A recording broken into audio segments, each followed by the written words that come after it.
How we doing there, boys and girls? Manthieus here. Welcome back to another video.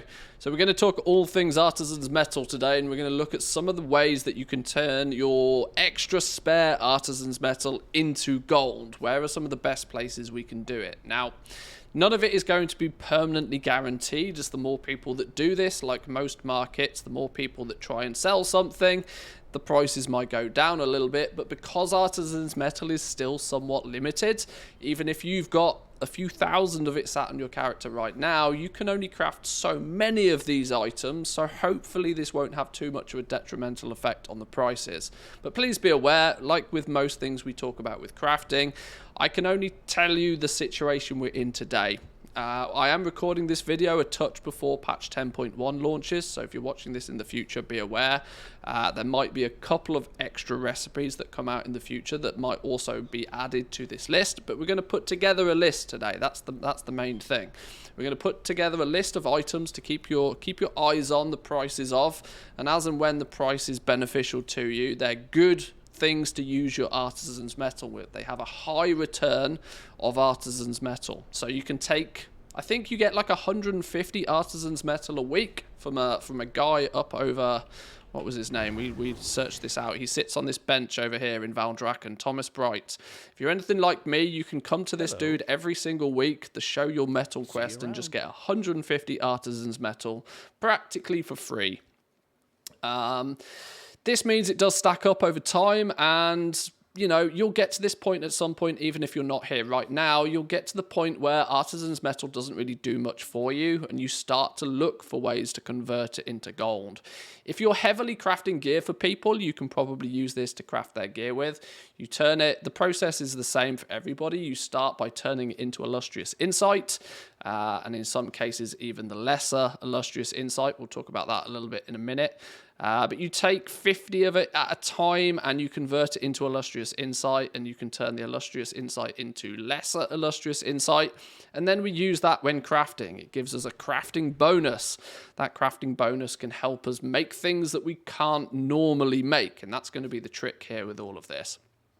The way I'm going to structure this is we're going to go profession by profession, and we're going to highlight just a couple of recipes that are good to use your Artisan's Metal for.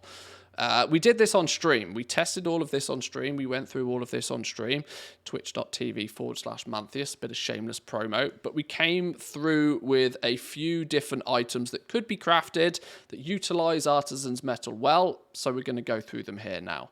I'll start with Jewelcrafting. Remind me if I forget to put some timestamps on this video. I should put some timestamps so you can jump to which professions that you have, or the characters that have an abundance of Artisan's Metal on. We'll start with Jewelcrafting because it's the one that's on my main. Jewelcrafting, and it's also an easy one to start with because the options are very slim. There's really not a lot that we do with bonus Artisan's Metal. We turn it into Illustrious Insight. We then break it into the... Do we even break it down with this? We do. We break it down into lesser Illustrious Insights, and we use it on tiered medallion settings. Tiered medallion setting is a recipe that you do have to unlock through the spec trees. But once you've put all of your bonuses in place, you'll see I have top quality tools. I have the profession leveled up. I'm gaining as much natural skill as I possibly can. Even then, you can see I'm slightly short. I'm 9 points short of reaching the recipe difficulty of 275. This means we can use Artisan's Metal to our advantage here. It means that when we use it, we can throw a lesser Illustrious Insight, which is the equivalent of 10 Artisan's Metal. We can put 10 Artisan's Metal into this recipe, and you can see then all of a sudden it takes us from something that's barely profitable at all and may potentially give us 700 odd gold profit per craft. Why is this? Well, it's because it's guaranteeing us quality 3 all of a sudden. There's a couple of patterns you'll start to notice when we look for these recipes. The first thing to notice is that we're often looking at the big ticket items, the expensive stuff. Because the more expensive the item is to craft in the first place, that usually means that its selling price is also remarkably high. And on top of that, it means that we get the best kind of metal per gold return in terms of our profits. So you can see here, if you're not using Craft Sim, it can be a little bit hard to track this, but if you add on the Craft Sim add-on, you can start to see some of these, your individual personal profits. Now, at the moment, tiered medallion settings are like 1,500 gold a piece on the EU for the quality 3 variations of these. So this is where we start to get our profit for. If we divide this by 10, we can see that on the EU right now, it's about 70 gold per artisan metal spend in terms of profit. So, you know, it's a good starting point, but for jewel crafters, that's literally all you have. If the value of these tiered medallion settings adjusts negatively in the future, you know, the profits might get squeezed a little because there's not many options.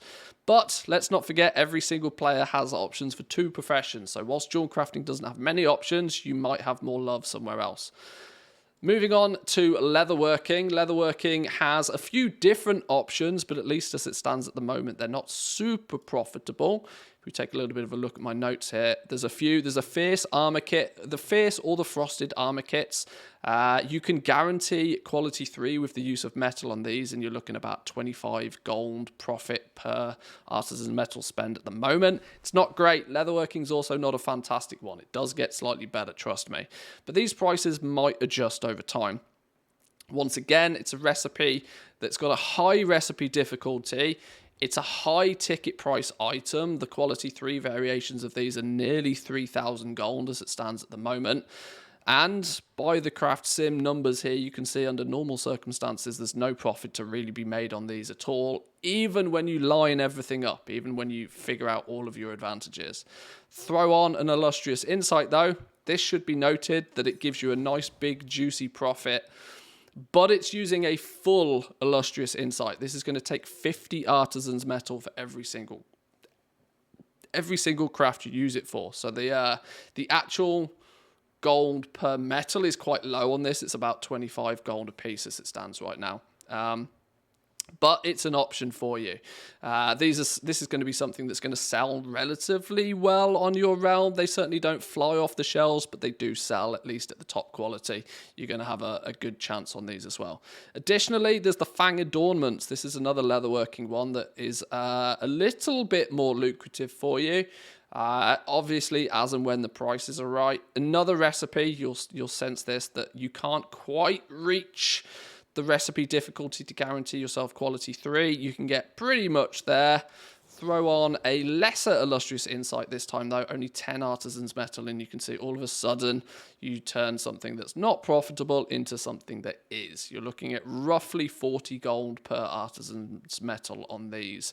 So not terrible, but not the greatest. I would try to aim for about 100 gold per artisan's metal. If you can, that's when I'd look at cashing in some of it. So leatherworking and jewel crafting are quite small, quite modest, but let's move on to some other slightly bigger ones. I think next we'll take a little bit of a look at blacksmith and enchanting. By the power of editing, 3, 2, 1. Okay, then moving on, we're going to take a little bit of a look at blacksmithing. Blacksmithing, at least when I looked through this on stream, was one of the more profitable ones for using your artisan's metal with.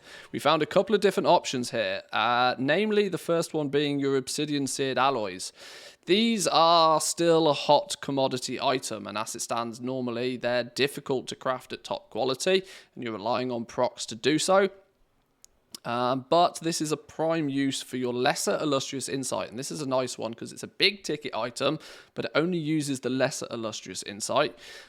You can see here I've been able to squeeze 303 skill out of my profession naturally, meaning that the boost we get of 30 here is going to push us past, and is going to allow us to guarantee quality 3 versions of these, of which all of a sudden is going to give us the opportunity to make quite a bit of gold. Now, I think... Did I check this right? I think we can, or maybe we can't. I was hoping that it was going to push us so far past that we might be able to cheap out somewhere else with some of the lower materials. It turns out that we can't. We're looking at 270 or so gold for your obsidian seared alloys per craft, which at a cost of 10 artisans metal is about 30 or so ish. Artisan's metal, gold per artisan's metal, which is not too bad. Let me just adjust that. I think I must have mistyped my notes earlier, but that's not a bad one. The obsidian seared alloys, the thing to note with these is they're pretty quick and easy to sell. You'll fire through these no problem whatsoever. Crafting a bunch of these at Q3 and posting them, you shouldn't have any issues. In fact, what have we got going on over here? Do we have our multi-craft tool equipped? We do have a multi-craft tool. So yeah, this is showcasing sort of best case scenarios. So you can use your obsidian seared alloys with some illustrious insight, or alternatively, there was the armor spikes. The armor spikes is another one. Now the downside of your armor spikes is they're not quite as in demand as your obsidian seared alloys. So you may find that the actual speed in which you can sell these is not as good. But let's throw on our lesser illustrious insight here. Guarantees as Q3. And once you can start guaranteeing quality 3 of these, if you can sell them, this is going to be the thing. Armor spikes are not going to sell anywhere near as quickly. So please be aware of this. But a lesser illustrious insight could generate somewhere in the region of about, well, as you can see, quite a lot of profit as it stands right now, but they're going to be much slower to sell, so please bear in mind it's really good gold per artisan's metal, but these are going to sell much slower. If you want something that's quick returns, you can take less gold per artisan's metal and consider looking at the obsidian seared alloys. Enchanting is next on my list. Enchanting is, you have options, not too many of them though.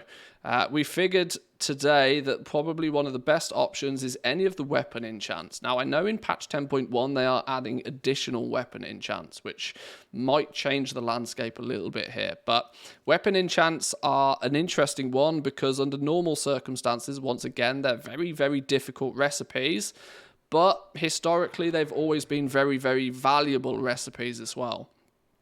You can see here it's things like the Sophic Devotion. We can get close, but you can also spot here that we still technically, even with illustrious insight, can't get far enough. So what's the trick with this?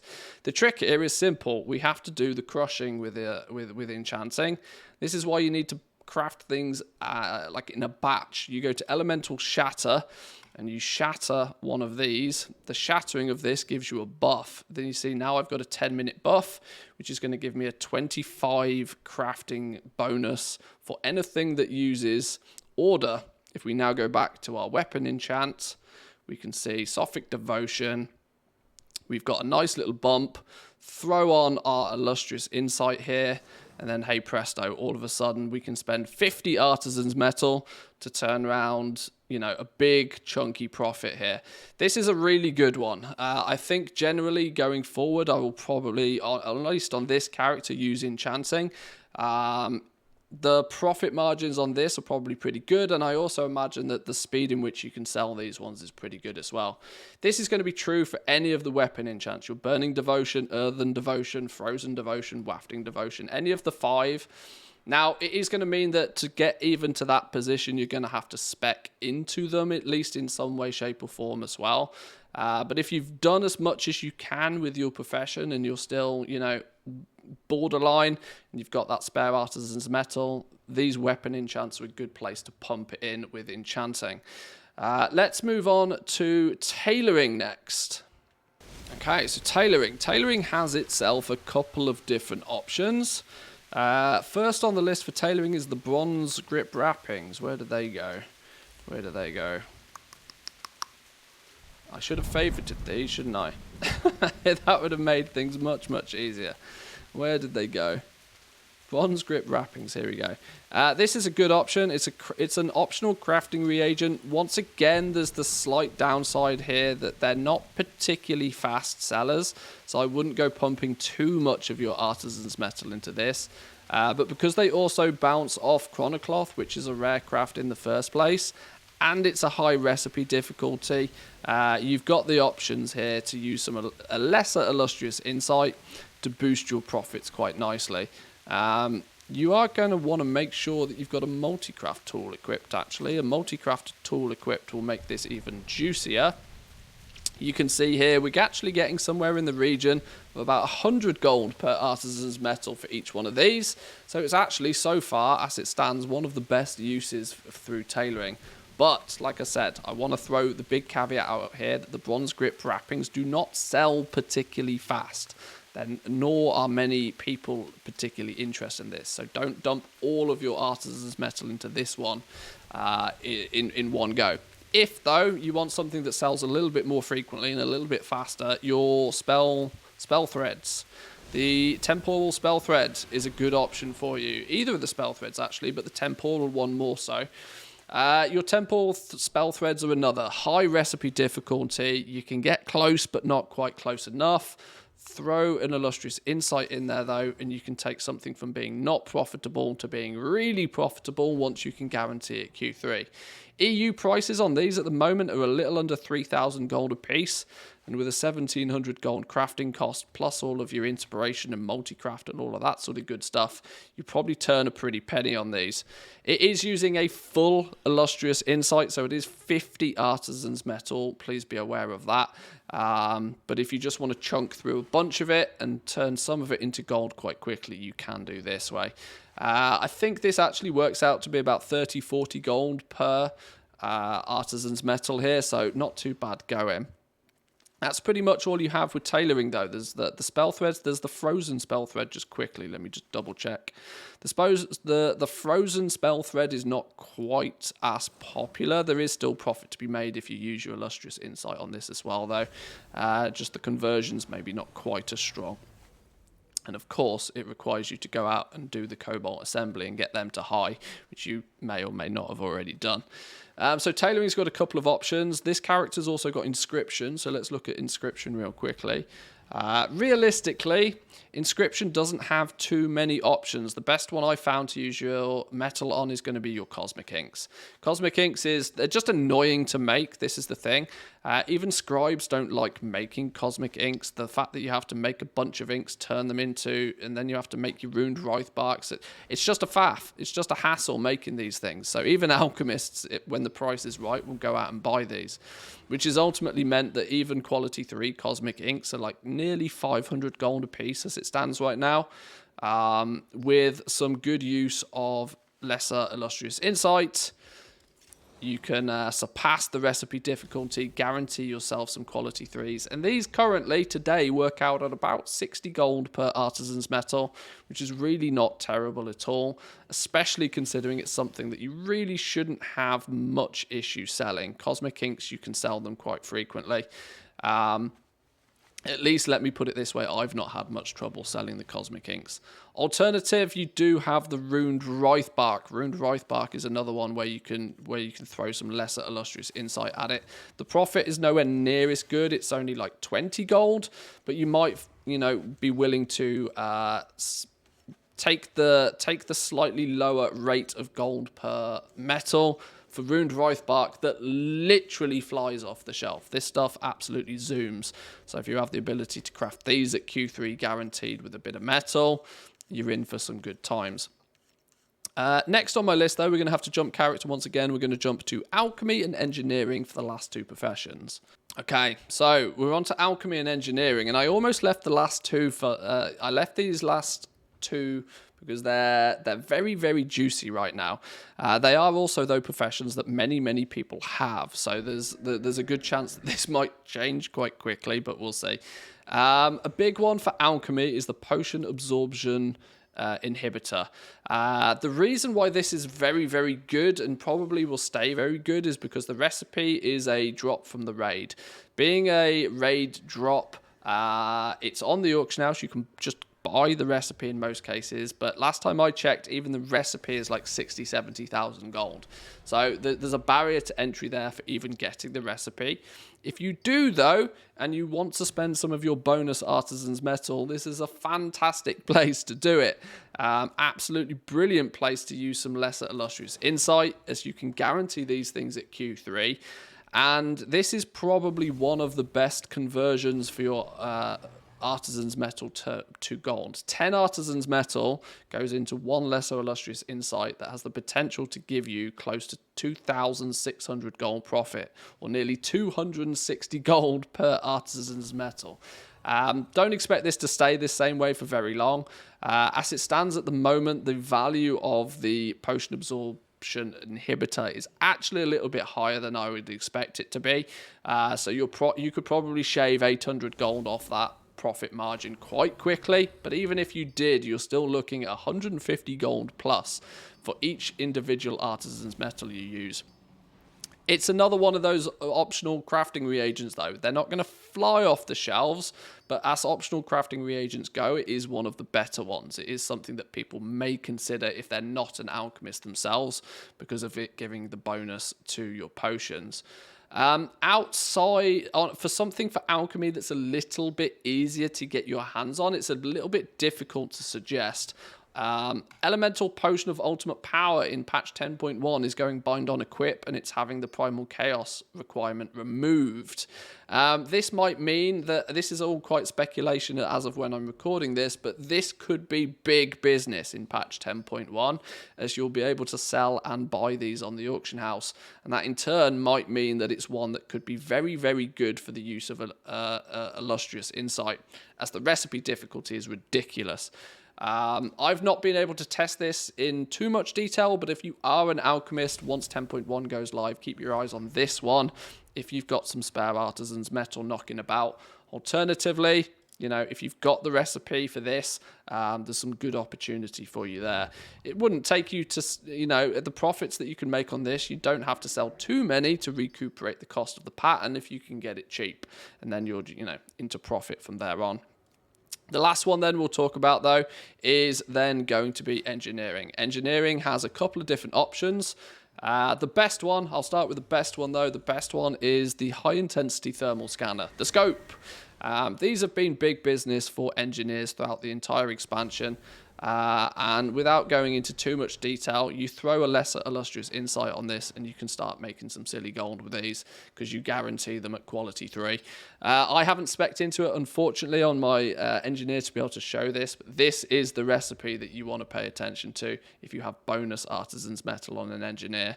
It does require you to spec 20 points into function over form, which I have not quite got there yet. I'm working on it, but you know, these professions take time. Your high-intensity thermal scanner is a really good use for bonus Artisan's Metal. There's also another one I've put on my list, the Tinkers, the Vital Correctors. That's another good one that people might have access to a little bit more easily. Where's it gone? Arclight Vital Correctors. These things at quality 3. Once again, it's a slower crafting thing, so don't dump all of your Artisan's Metal into making these, because they're not going to fly off the shelves. It's a slower seller. But if you're consistent with it, keep one up on the auction house. Your chances are better than, you know, not having it on the auction house. Looks terrible at face value, but throw in your lesser illustrious insight. I'm actually not quite spec'd high enough to reach the threshold, even with using lesser illustrious insight. I need to spend some more spec points on getting better at crafting Tinkers. But if you've spec'd into Tinkers in the first place, this is where you should probably be looking at. Crafting these at top quality 3 of these based on its crafting cost is going to net you a pretty penny. So that's it, boys and girls. I will, for the last 30 seconds of this video, showcase the entire list. If you've been following along or you want to jump back and check any, you can see rough estimations on the amount of gold you can make per Artisan's Metal and some of the recipes that you might be interested in based on your professions. Now, there are a few other ones out there. Obviously, the nature of crafting is that prices go up and down, up and down, up and down as time goes on. And certainly in patch 10.1, there might become another couple of options. But I hope that at least gives you some way to start turning this bonus Artisan's Metal into some monies, because having it just sat in your bags is probably not worth doing. My last final notice, it's probably been on the mind of some of you, is what do double gatherers do? What are those herba miners going to do about turning their Artisan's Metal into gold? The harsh reality is there isn't really much for you to do right now. The only suggestion I would make is, if you're not overly fond, you know, if you're not too concerned about risking your progress with either herbalism or mining, there's nothing stopping you, once you amass a good amount of artisan's knowledge, picking up a crafting profession and leveling it. Now, obviously, it may cost you a little bit to do that, but if one of these ends up being super lucrative and you end up having huge stockpiles of Artisan's Metal on your gatherers, that is a potential option. taking, say, if you drop either herbalism or mining, you do maintain the knowledge points. You are not going to maintain all of the progress you've made with herbalism or mining, but you will maintain the knowledge points so that if you ever want to go back to it, you can, you know, get a good head start. You'll have the knowledge points that you spent. But that's an option for the double gatherers. It's not a great option, but it is an option all the same. But I'll leave it there for today, boys and girls. I hope that was helpful, and I hope this video with a few cuts didn't end up being too long. But I hope you got some helpful hints and tips from that. Let me know your thoughts in the comment section down below. I'll be putting out some 10.1 related videos in the upcoming few days and weeks, so make sure you stick around, stay subscribed for those. But have yourself a great day, boys and girls. I'll catch you all next time. Peace.